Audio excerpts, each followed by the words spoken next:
ఎట్లుంది తెలంగాణలో హైదరాబాద్ ఇప్పుడు ఒకప్పుడు చూస్తే ఇక్కడ నుంచి వెళ్ళే పరిస్థితి కూడా కాదు. ఆ స్మెల్ వస్తుండే. ఇంకా ఇవన్నీ డెవలప్‌మెంట్ ఎలాంటివి లేకుండే. ఇప్పుడు ఎట్లుంది?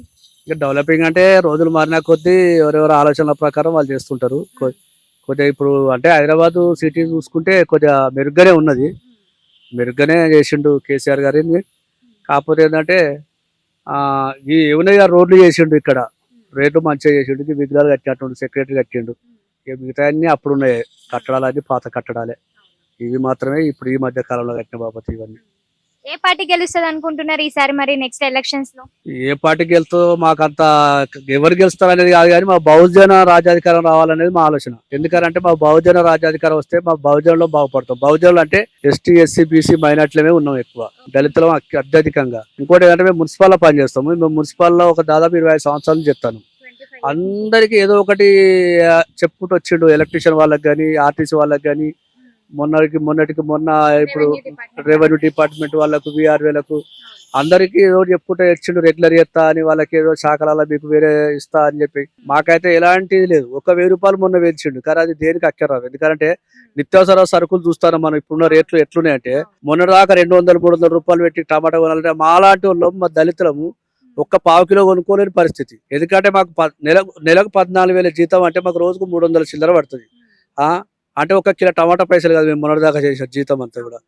సరే మాకు స్పెషాలిటీస్ అంటే మాకు రావాల్సిన అన్ని చట్ట ప్రకారం 26,000 రావాలి. కనీస వేతన చట్టం అనేది గవర్నమెంట్ ప్రభుత్వం. హ్మ్. ఈ ప్రభుత్వం కావచ్చు, ఇంతకు ముందున్న ప్రభుత్వాలు కావచ్చు, వాళ్ళే ఒక చట్టాలు చేస్తారు. హ్మ్. ఆ మధ్యంతరంగా రేట్లు పెరిగితే వీళ్ళకు దానికి కొద్దిగా ఆసరా కావాలని చెప్పేసి వాళ్ళే ఒక చట్టాలు చేస్తారు. కానీ ఆ చట్టాన్ని అనుసరించి జీతాలు ఇవ్వడం లేదు. ఏందో అనామాతుగా కొన్ని ఏదో రూ. 1000 వేస్తాను 2,000 దేనికి కాదు. ఆ 1000, 2,000 వేసడం కరెక్ట్ కాదు కదా.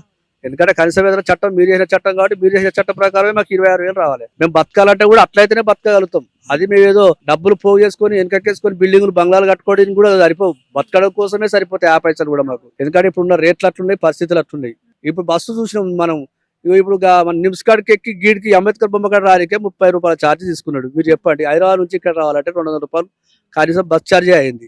అంటే ఒక రోజు కూలి అయిపోయింది మాది ఆల్రెడీ. ఈ రోజు ఇక్కడికి రావాలంటే అసోంటివి చాలా ఉన్నాయి. అంటే మేము బహుజనంలో బాగుపడాలంటే బహుజన రాజ్యాధికారమే రావాలి మాకు. ఎందుకంటే బహుజనులు అంటే మాకు దళిత వర్గం నుంచి బహుజనుల వర్గం నుంచి వస్తారు కాబట్టి మా కష్ట సుఖాలు వాళ్ళకే తెలుస్తాయని మేము అనుకుంటున్నాం. ఎందుకంటే అత్యధికంగా కష్టాలు సుఖాలు దళితులనే ఎక్కువ ఉంటాయి. దళితులమే వెనుక పడిపోయినాం. మాకు దళిత బంధు అంటే సరే ఓకే దళిత బంధు ప్రకటించవు. కానీ ఈ 10 లక్షలు ఇచ్చే వాళ్ళు ఇంటికో 2 లక్షలు ఇస్తే అందరికి వచ్చు కావచ్చు. ఈ 10 లక్షలు అనేది 10 మందికి ఇచ్చి చేతులు దులుపుకుంటే 1000 మంది వెనుకబడిపోయినాం. ఇక రాలే కదా పైసలు. ఏదో 10 మందికి వచ్చినాయి. ఊరికో 10 మంది రావచ్చు. ఆ ఊర్లో 10 మంది ఉంటాం. దళితులు అంటే 100 మంది ఉంటాం. ఓ 1,00,000, 2 లక్షలు ఇస్తే ప్రతి గడప గడపకు వచ్చాయి. అది కూడా మాకు కొద్దిగా అసంతృప్తిగానే ఉన్నాం. అసోటి ఇప్పుడు సరే మళ్ళీ ఇంకోటి ఏంది రైతు బంధు ఇస్తాడు. సరే రైతు బీమా ఓకే. గుంట ఉన్నా 2 గుంటలు ఉన్నా రైతు బీమా వర్తిస్తుంది ఓకే. కానీ రైతు బంధు అనేది నాకు 10 గుంటలే ఉన్నది. నాకు ఎకరాలు ఏం లేదు. 10 గుంటలకు రూ. 1,200 పడతాయి. అదే మళ్ళా 100 ఎకరాలు ఎవరికి ఉన్నాయి? అగ్రవర్ణాలకు, రెడ్డిలకు, మళ్ళా వాళ్ళ బడా వ్యాపారాలకు వాళ్ళకే ఉన్నాయి 100 ఎకరాలు. వాళ్ళకే 100 కోట్లు, లక్షల కోట్ల, వందలు వాళ్ళే చెప్పుకుంటారు. ఒక్కొక్క దగ్గర నాకు 600, 300 కోట్ల పడ్డాయి, నాకు 200, 150 కోట్లు పడ్డాయి, నాకు రైతు బంధు అని కూడా అసెంబ్లీలో చెప్పిన సందర్భాలు మనం చూస్తున్నాం. కాబట్టి ఒకవేళ ఏ ప్రభుత్వం వచ్చినా సరే మా బహుజన రాజ్యాధికారం రావాలని మాకు ఆశ ఉన్నది. కానీ ఏ ప్రభుత్వం వచ్చినా ఫస్ట్ దళితులను బహుజనులను గుర్తించాలి. బహుజనులు బాగుపడాలంటే వాళ్ళ ఆలోచన ఏంటి, వాళ్ళు ఎట్లయితే బాగుపడతారు అనేది ఆలోచిస్తే బాగుంటుంది అనేది మా ఆలోచన. మీకు ఎలాంటి సౌకర్యాలు కావాలి? మాకు ఎలాంటి సౌకర్యాలు అంటే మాకు ఒకటి మేడం, మా తాతలు కట్టిన ఇళ్ళ మా నాయనలు మమ్మల్ని ఒక్కొక్కరు 3-4 పిల్లలు అన్నారు. అయితే ఇప్పుడు ఖాళీ జాగా ఉంటేనే 3 లక్షలు ఇల్లు కట్టుకొని తోటి అసలు ఖాళీ జాగాలే లేవు మాకు. ఒక్కొక్క ఇంట్లో ఇట్లా తడకలు అడ్డం కట్టుకొని ఒక్కొక్క అరలో వండుకుంటాను. 3-4 కొడుకులు ఉన్నోళ్ళు పంచుకోలేక బయట పోతే కిరాయిలు ఒక్కొక్క రూమ్ కిరాయి పోవాలంటే 3,000, 4,000 కట్టలేక ఎట్నో అట్లా వేసుకున్న పరిస్థితి. కాబట్టి కరెక్ట్ గుర్తించి మాకు లేని వాళ్ళకి గుర్తించి ఇల్లు జాగా పక్క ఇల్లు కట్టియాలి. ఇల్లు లేని వాళ్ళకి ఇల్లు కట్టియాలి. సరిపోను వేతనం ఇవ్వాలి. వేతనం ఇస్తే మా పిల్లల్ని మంచిగా మేము కూడా చదివించుకుంటాం. మేము కూడా బాగుపడతాం. ఆ పూట మందం అన్న మంచిగా హాయిగా తింటాం, హాయిగా ఉంటాం. ఇప్పుడు అట్లా లేని పరిస్థితి. అటు ఆ సౌకర్యాలు కావాలి మాకు అట్లా. ఇంకేమేమి ఇంకా ఏమేమంటే పిల్లలకి స్టడీస్ కార్మికులకు కార్మికులకు కార్మికుల పిల్లలకు స్టడీ విషయంగా కొంచెం సహాయ సహకారాలు ఉండాలి. అవి సరిగా లేవు. ఏదో ప్రకటిస్తానే కానీ అవి అసలు వస్తుండే లేదు. ఆఫీసుల చుట్టూ తిరుగుడే అవుతుంది. అవి ఏమి లేవు. ఆ సహాయాలు కూడా కావాలి పిల్లలు చదువుకోనికి ఎడ్యుకేషన్ పరంగా. వాళ్ళకి సహాయాలు కావాలి, అవి కూడా లేవు. అది కావాలి మాకు. మీ విలేజ్ లో ఇప్పుడు ఏదైతే మీరు ఇప్పుడు స్టే చేస్తున్నారో అక్కడ స్కూల్స్ ఎట్లా ఉన్నాయి? బాబు గవర్నమెంట్ స్కూల్ వస్తే ఇప్పుడు వాస్తవంగా అయితే అసలు ఏ ఒక్క స్కూల్ చక్కగా లేవు. విన్నావా? ఒక్కటి అన్ని కూలిపోయడానికి సిద్ధంగా ఉన్నాయి. పాత స్కూల్, కొత్త స్కూల్ కట్టిందే లేదు. ఎప్పుడో జమాన్లో కట్టిన స్కూల్లే అందులో మేము చదువుకున్నాం, మా మా అయ్యలు చదువుకున్నారు, మేము చదువుకున్నాం. మా పిల్లలు పంపాలంటే పంపలేకనే బయట ఉన్న జీతంలో అయినా ప్రైవేట్లో చదివించుకుంటాను. ఇక లేకుంటే గట్టినే కొందరు పోతారు. అదే గవర్నమెంట్ స్కూల్లో పెట్స్ కుడుతున్నాయి, కూలిపోయిన సిద్ధంగా ఉన్నాయి ప్రైవేట్ గవర్నమెంట్ స్కూల్, జమాన్లో కట్టిన స్కూల్ అవి. ఇదంతా కూడా ప్రభుత్వం తెలుసు, ఆల్రెడీ సోషల్ మీడియాలో చూస్తాను, వార్తా టీవీలలో చూస్తాను, తెలుసు వాళ్ళకి కూడా. అట్లా కేసీఆర్ ప్రభుత్వం నుంచి మీరు ఏం కోరుకుంటున్నారు సార్? కేసీఆర్ ప్రభుత్వం మేము కోరుకునేది ఒకటే మేడం, మా మున్సిపల్ కార్మికులకు పర్మిట్ చేయాలి. అందరి అన్ని వర్గాలకు అని చెప్తున్నా, న్యాయం చెప్తున్నట్టే అసలు మా వర్గం కాడికి వచ్చారు మేము దళితుల. స్టార్టింగ్ అన్నారు ఆ, ఇప్పుడు కాదు, స్టార్టింగ్ లో 2014 సీఎం అయినప్పుడే సఫాయి అన్నానికి సలాం అన్నాడు. సఫాయి కార్మికులకు కాళ్ళు కడితే ఏం లాభం, సలాం పెడితే ఏం లాభం?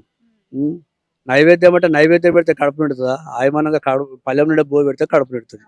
నైవేద్యం పెట్టినట్టు పెట్టి 1000-500 జీతం పెంచుకుంటే కాదు కదా. కరోనా టైంలో వేసిండు, 3 నెలలు నెలకు 5,000 ఇస్తానని ఒకటే నెల వేసిండు ఎక్స్ట్రా జీతం కాక. ఎక్స్ట్రా చేస్తా, ఎందుకంటే ఎవరు ఎనలేని సేవ చేస్తారు కార్మికులు. బయటకు వచ్చి ఎవరు బయటికి రాని సందర్భంలో అసలు విపత్తు సమయంలో మీ ప్రాణాలు అడ్డుపెట్టి మా ప్రాణాలను కాపాడుతుర్రు. ఏ రోగం వచ్చినా ఫస్ట్ మీ మీదకి వెళ్ళి పోతుంది పాపం. మీ పిల్లలకు అంటే ఆ రోజుల్లోనే మేము అట్లా కూడా అడిగినాం. ఆ రోజుల్లోనే ఇట్లా మాటలు చెప్పడం కాదు సార్, మేము మరి విపత్తు సమయంలో మేము బయటకు వచ్చి సేవ చేస్తున్నాం కాబట్టి మాకు సచ్చినా బతికినా ఒక 50 లక్షలు ఇన్సూరెన్స్ కట్టండి, మా కుటుంబాలు బాగుపడతాయి, మేము పోయినా కరోనా వచ్చిపోతే అని చెప్తే అప్పుడు ఎవరు పట్టించుకోలేదు. అసలు ఈ మాటలు ఎవరికి బేఖాతారు చేసేది, ఎవరు పట్టించుకోలేదు. అందుకే ఇప్పటికైనా మా కార్మికులకు కొద్దిగా ఏమన్నా గవర్నమెంట్ నుంచి కొద్దిగా ఇన్సూరెన్స్ కడితే బాగుండాలని మా ఆలోచన. గవర్నమెంట్ నుంచే కట్టాలి, మేము కట్టుకోవాలంటే కట్టుకోలేము. ఇవి వచ్చే మాకు 14,000 జీతాలతో ఈ ఇన్సూరెన్స్ కట్టుకున్నాడు, పిల్లలు చదివించుకుడు, ఇల్లు కిరాయి కట్టుకున్నాడు, ఈ నిత్యావసర సరుకులు ఈ విపరీతంగా పెరిగితే కొనుక్కొని తినడం, సన్న బియ్యం కొనుక్కొని తినలేకపోతున్నాం. కంట్రోల్ బియ్యం దారిపోవు. ఇంట్లో వస్తే ఇంటికి 6 కిలోలు తింటాం, ఒక్క మనిషికి 6 కిలోలు 5 కిలోలు ఇస్తారు. నెలంతా 6 కిలోలు తింటాం, తినలేం కదా. మళ్ళీ బయట కొనాలంటే కొనలేము. అవి అట్లా పరిస్థితుల వల్ల మేము వెనకబడిపోతున్నాం చాలా, కొనుక్కోలేక తినలేక. కాబట్టి మమ్మలను ఏదైతే ఎట్లయితే బాగుపడతారు అనేది అవసరం అనుకుంటే మా దగ్గర నుంచి అంటే మా తోటి కొద్దిగా కూర్చోబెట్టి మాట్లాడము, వాళ్ళ ద్వారా ఎవరినన్నా పంపించైనా మా సమస్యలు ఏందో, అసలు వాళ్ళ సమస్యలు ఏందో తెలుసుకొని రాపో, వాళ్ళ యొక్క ఏం కావాలి, ఎట్లయితే బాగుపడతారు, వాళ్ళ ఆలోచన ఏందో తెలుసుకొని రాపో అని చెప్పి ఎవరైనా పంపించినట్టయితే మా సమస్యలు ఇంకా చాలా చెప్పుకుంటాం. వాళ్ళ ద్వారా ఏమన్నా సమస్య పరిష్కారం అయితే సార్ మళ్ళీ కేసీఆర్ గెలిపించుకొని కూడా సాయం చేస్తాం. కానీ ఇప్పుడైతే మాకు నచ్చలేదు. ఎందుకంటే మేడం ఎవరెవరికో చెప్పిండు, మేము ఇంత సఫాయి అన్న సలాం అన్నాడు కానీ మరి సలాం అని ఎప్పుడో 2014లో చెప్పిన ముచ్చట మర్చిపోయి ఇలా సఫాయి అన్ననే గుర్తిస్తలేడు.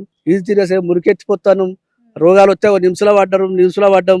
ఈఎస్ఐ ఇంకోటి సారీ మేడం మర్చిపోయినా, ఈఎస్ఐ సౌకర్యం ఉంటుంది మున్సిపల్ కార్మికులకు. కానీ ఒక్కొక్క మున్సిపాలిటీలలో 2-3 సంవత్సరాల నుంచి ఈఎస్ఐ కట్టక, ఈఎస్ఐ కార్డు చెల్లుబాటు లేక ఇవాళ వచ్చి నిమిషాలు వాడే పరిస్థితి. లేకుంటే ఈఎస్ఐ నాచారం సనత్ నగర్ పోతే మేము ఈఎస్ఐలో ట్రీట్మెంట్ చేసుకున్నట్టయితే 15 రోజులు నెల రోజులు మేము ఇంటికాడ ఉన్నా కానీ మాకు మళ్ళీ ఆ పేమెంట్ జీతం కట్టించే రూల్స్ ఉన్నది.